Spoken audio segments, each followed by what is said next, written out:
And this is, as you said, a huge series against the Atlanta Braves coming up here now. And here we are.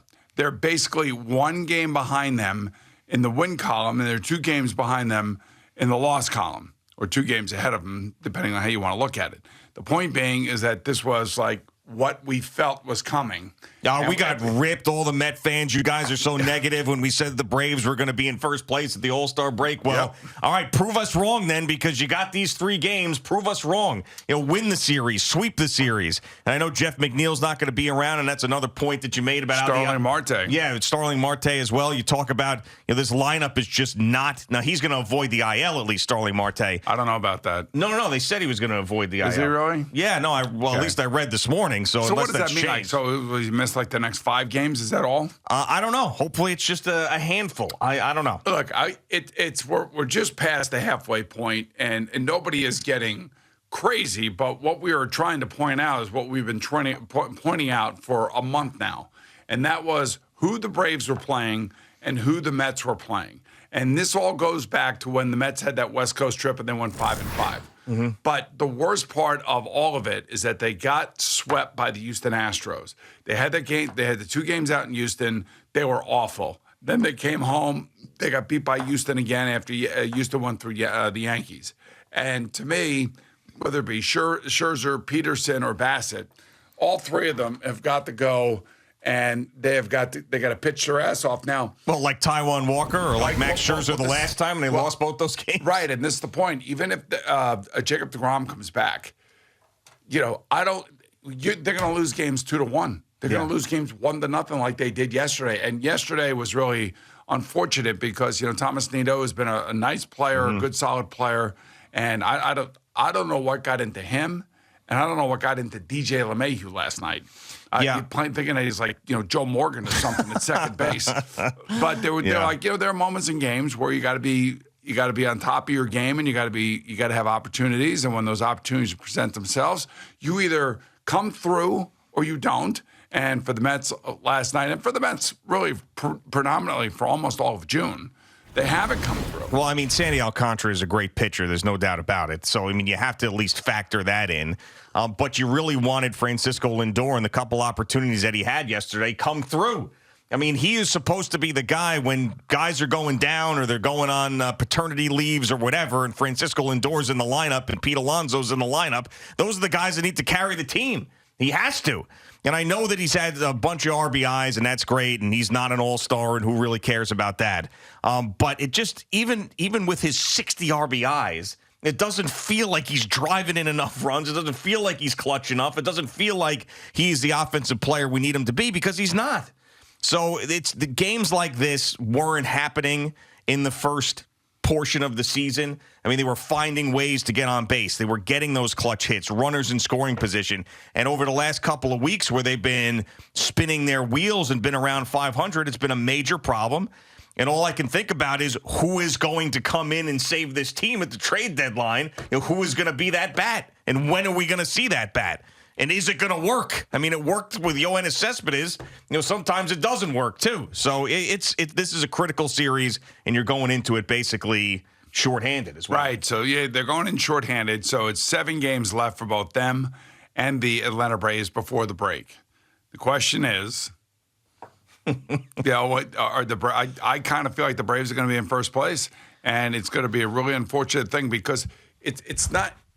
Look, the Mets can come back. They can make the trade deadline. They can get DeGrom back, and things can change, and they can go on a 2-week run. They are very, very capable of doing that. But the thing about it is that this whole first half, they've been in first place. Mm. And if they take 2 out of 3 from Atlanta, hey, we'll bite our tongue. Sure. Fine. And then go out and take 3 out of 4 from Chicago, and then go to the All-Star break, 2 games up, and you feel good about it. But the perception of what has been going on over the last 5 weeks, 6 weeks for the New York Mets is that they have been a Midland team, a very average team. For the most part, the pitching has been okay. Every now and again, their bullpen may implode, but they just are not. They're just not getting the clutch hits when they need them. The guys in running scoring with runners in scoring position, they've been terrible. So I don't know. It's like I don't want to be a pessimist. I really don't. I've been trying to be more of a realist.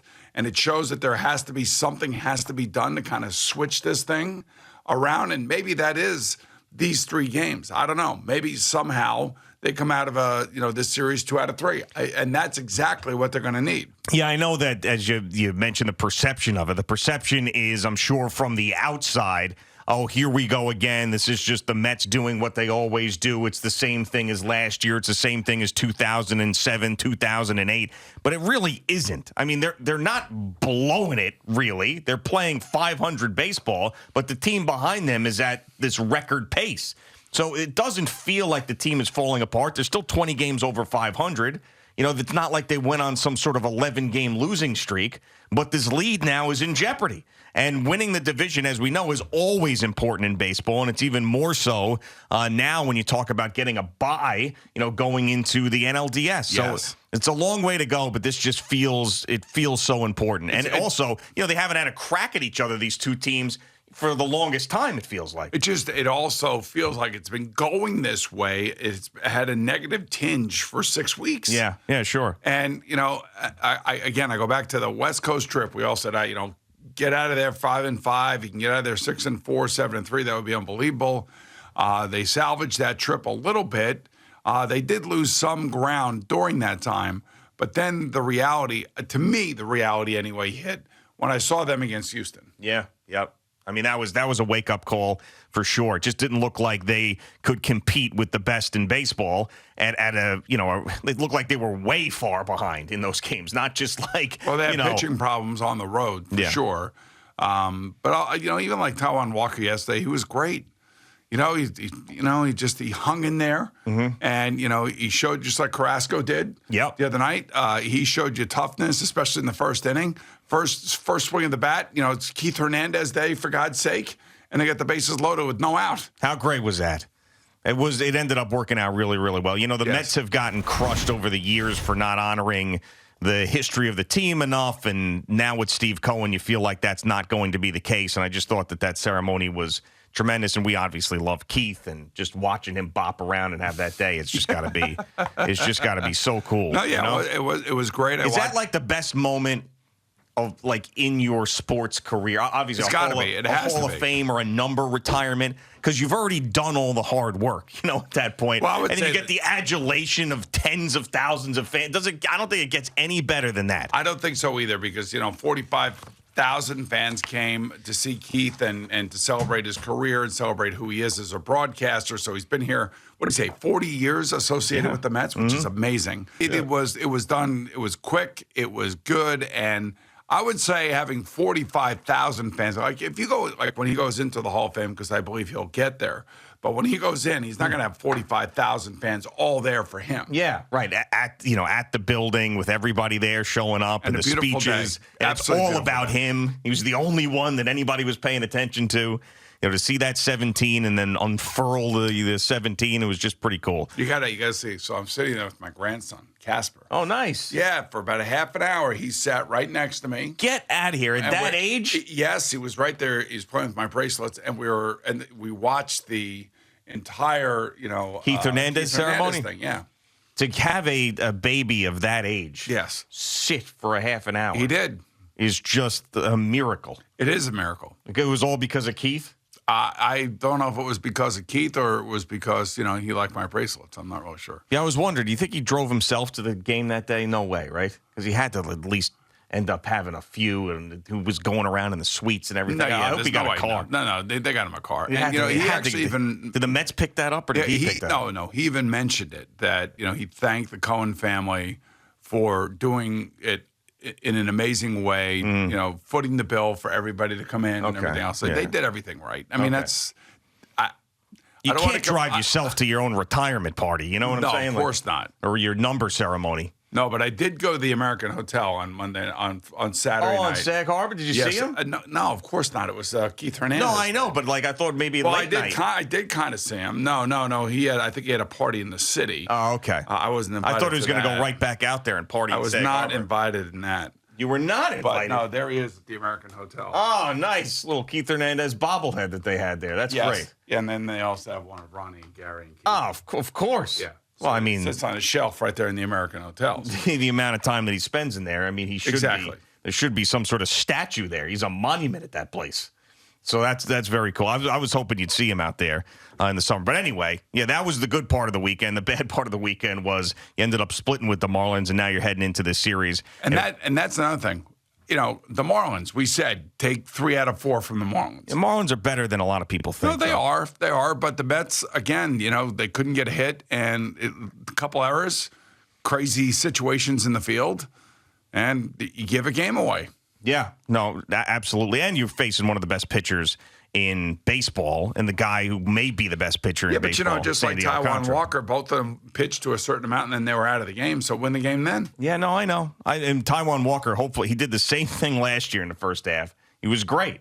And he may end up being, if someone can't make the All-Star team, he may end up being a reserve again, as he was last year. But remember, the second half for Taijuan Walker, he had almost a 7 ERA. Yes. I mean, and he was asked about it yesterday after the game, and he goes, I don't even remember last year, is what he said. I wouldn't either.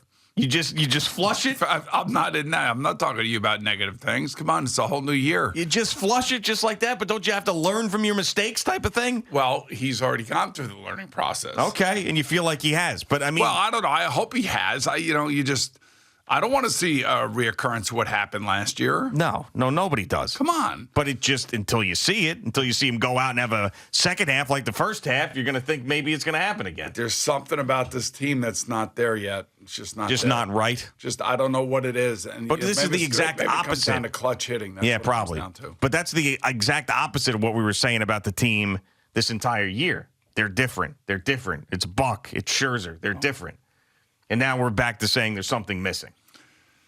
I don't know what you can say over the last 25, 30 games. I mean, what are you going to say? They've been a 500 middling, frustrating team. They've thrown some games away. They've had some bad moments. They haven't had as many clutch moments as they need to have in order to have, you know, a sustained winning record. Not win 2, lose 2, win 2, lose 3, win 2. You know, lose 1. I mean, it's just they just have not gotten the traction. It's where the Braves have virtually been nonstop winning. Yeah, I mean 26-9 or whatever, some crazy stretch they've gone on since June 1st. And they played a lot of bad teams. Don't get me wrong, they have. Yeah, and there's no question about that. And they've beaten the teams they're supposed to beat. And they bring this kid Harris up in the middle. I mean, this is why people want to see Alvarez. Yeah, because they want their own spark plug that maybe is residing right there in the organization, and let's see if this is the guy. And you see who else they brought in just recently, an old friend. It was as of last night, I think, the great Robinson Cano. Oh, you mean the Braves did? Yeah.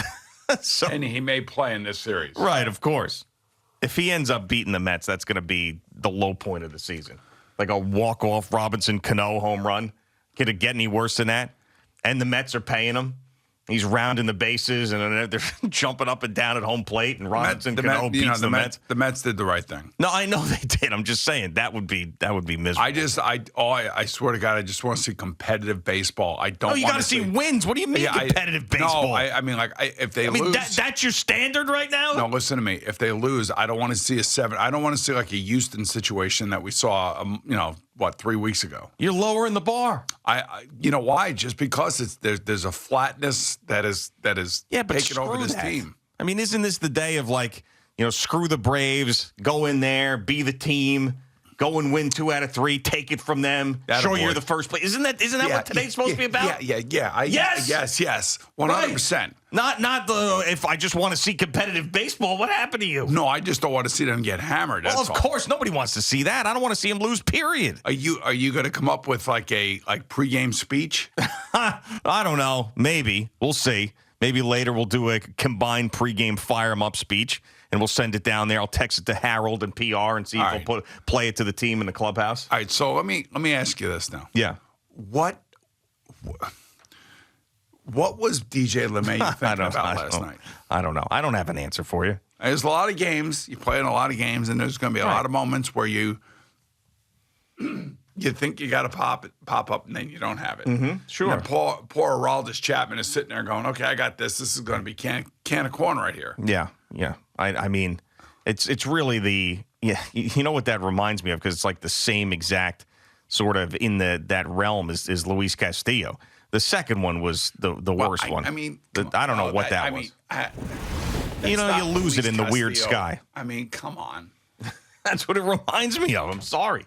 Reminds me of the Luis Castillo pop. Every time I see something like that, it reminds me of the Luis Castillo pop. It's interesting reading the recaps this morning. Mm-hmm. Oh, the Red Sox aren't going anywhere. Well, they're stop. 14 games behind, man. They got 9 million injuries, and so they won the last 2 games. Yeah.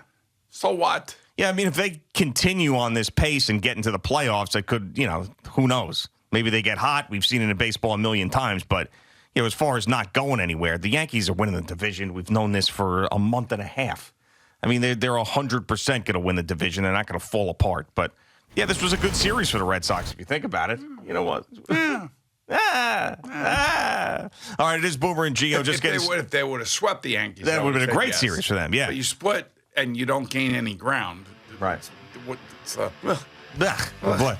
Thank you for watching. Please like, comment, and subscribe. And don't forget to hit the red bell so you're notified when we have new content.